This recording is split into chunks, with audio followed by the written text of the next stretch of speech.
अच्छा, अब हम ये पढ़ेंगे कि जिन्ना साहब ने इतनी जो मेहनत की, 14 पॉइंट्स बनाए, ठीक है, वो बनाए क्यों? Why Jinnah produced his 14 points, reason क्या था 14 पॉइंट्स बनाने का? सही है। ये कितने मार्क्स में आएगा आप लोगों को? ये आएगा आप लोगों को 7 मार्क्स के अंदर। Why Jinnah issued his 14 points, ठीक है, जिन्ना साहब ने 14 पॉइंट्स क्यों इशू किए? This will come for 7 marks. सही है। अच्छा, अब जरा सीन सुनना, यहाँ पर वही पैटर्न रहेगा। पहले सिंपलिस्टिक स्टेटमेंट लिखोगे कि भाई 1929 के अंदर मुस्लिम लीग के एनुअल सेशन में जो है ना, वो जिन्ना साहब ने जो है ना वो ये 14 पॉइंट्स दिए, and he gave these points for a number of reason. सही है। Reason number 1 which will come as your paragraph number 1। पहला रीजन भाई सीधी सी बात है, नेहरू रिपोर्ट को चमाट मारना था। ठीक है, तो नेहरू रिपोर्ट जो थी 1928 की, उसको जो है ना वो हमें ओपोज करना था। ठीक है, उसको हमें ठीक ठाक किस्म की चमाट मारनी थी। सही है। क्यों? बिकॉज ओपोजिशन का रीजन क्या था? बिकॉज नेहरू रिपोर्ट में बहुत सारी एंटी मुस्लिम बातें लिखी हुई थी, जैसे नो सेपरेट इलेक्टोरेट, ठीक है, Hindi should become the official language, so on so fourth. तो नेहरू रिपोर्ट को हमें अपोज करना था, इस वजह से जिन्ना ने 14 पॉइंट्स निकाले, और अपोज करके जिन्ना मुसलमानों के पॉलिटिकल राइट्स को प्रमोट करना चाहते थे in front of the political rights of the Hindus. समझ में आ गई बात? पहला रीजन क्या था? नेहरू रिपोर्ट जो थी उसके अंदर बहुत सारी ऐसी बातें थी जो माइनॉरिटीज, खासतौर पे मुसलमानों के खिलाफ थी। फॉर एग्जाम्पल एंटी मुस्लिम क्या ऐसी बातें थी, जैसे हिंदी को ऑफिशियल लैंग्वेज बनाओ, no separate electorate, so on so forth. इस किस्म की बातें जिन्ना को एक्सेप्टेबल नहीं थी, क्योंकि अगर इन बातों को हम एक्सेप्ट करते तो हम पॉलिटिकली क्या हो जाते? हम पॉलिटिकली मार्जिनलाइज हो जाते, हम पॉलिटिकली वीक हो जाते। इस वजह से जिन्ना ने नेहरू रिपोर्ट को चमाट मारने के लिए क्या बनाए? 14 पॉइंट्स बनाए। ठीक हो गई बात? Reason number 1।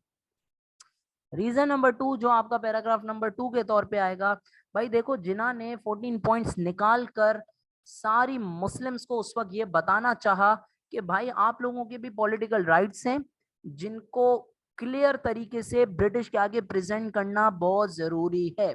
ठीक है, तो रीजन नंबर 2 क्यों निकाले जिन्ना ने 14 पॉइंट्स? जिन्ना साहब क्या चाहते थे? Jinnah wanted to ensure, Jinnah साहब चाहते थे, Jinnah wanted to ensure that the Muslim, that the political rights of Muslims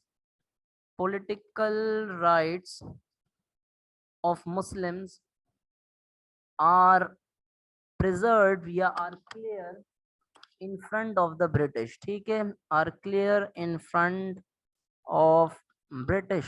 ठीक है, जिन्ना साहब ये चाहते थे कि अंग्रेजों के जहनों में क्लियर हो जाए ये बात कि हमें क्या चाहिए। ठीक है, ताकि फ्यूचर के अंदर सो दैट फ्यूचर के अंदर मुसलमानों के ऊपर पॉलिटिकली कोई जुल्म नहीं किया जा सके। ठीक है, so that in future Muslims have a separate representation and a clear image। ठीक है, Muslims have clear direction, image and representation.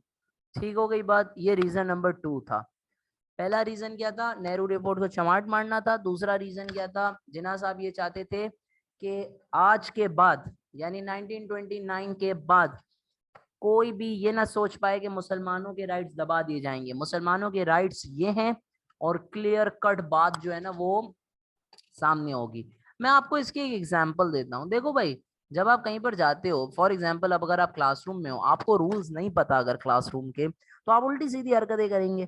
तो इसी तरह मुसलमानों के साथ, बेचारों के साथ बड़ा उल्टा सीधा हुआ करता था। तो जिन्ना साहब ने बोला क्लियर कट मैं रूल्स बना देता हूँ, ताकि अंग्रेजों को और हिंदूज को ये पता चल जाए कि मुसलमानों की डिमांड्स क्या है। ठीक हो गई बात? ये सेकंड रीजन था। थर्ड रीजन क्या था? सिंपल एज दैट, भाई नेहरू रिपोर्ट क्यों बनी थी? साइमन कमीशन को अपोज करने के लिए। तो जिन्ना ने एक रीजन 14 पॉइंट्स निकालने का क्या था? ताकि साइमन कमीशन को अपोज किया जा सके। अब आप इस पॉइंट को डेवलप कैसे करोगे? अब इस पॉइंट को लिखोगे कैसे?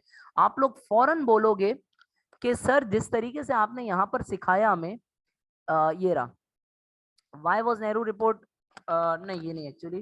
Why was Nehru report prepared? Simon commission को अपोज करना था, ठीक है। क्यों? क्योंकि उसके अंदर 7 व्हाइट मैन थे। तो भाई मुसलमानों के लिए जिन्ना ने 14 पॉइंट्स बनाए ताकि वो साइमन कमीशन को अपोज कर सके। क्यों? क्योंकि साइमन कमीशन के अंदर मुसलमानों की मेजर डिमांड्स वर इग्नोर्ड, ठीक है। अब आप एग्जामिनर को एग्जाम्पल देकर भी ये चीज एलैबोरेट कर सकते हो कि ऐसी कौन सी मेजर डिमांड्स थी मुसलमानों की जो इग्नोर हो गई। सही है भाई। एक नॉर्मल बच्चा ना ये लिखकर भी मार्क्स ले लेता है 7 में से 7, ठीक है। If you are aiming for something better, ठीक है, you could give example, particular example history के अंदर से, जैसे for example separation of Sindh from Bombay, ये बात लिख दी तुमने, separation of Sindh from Bombay, ठीक हो गई बात।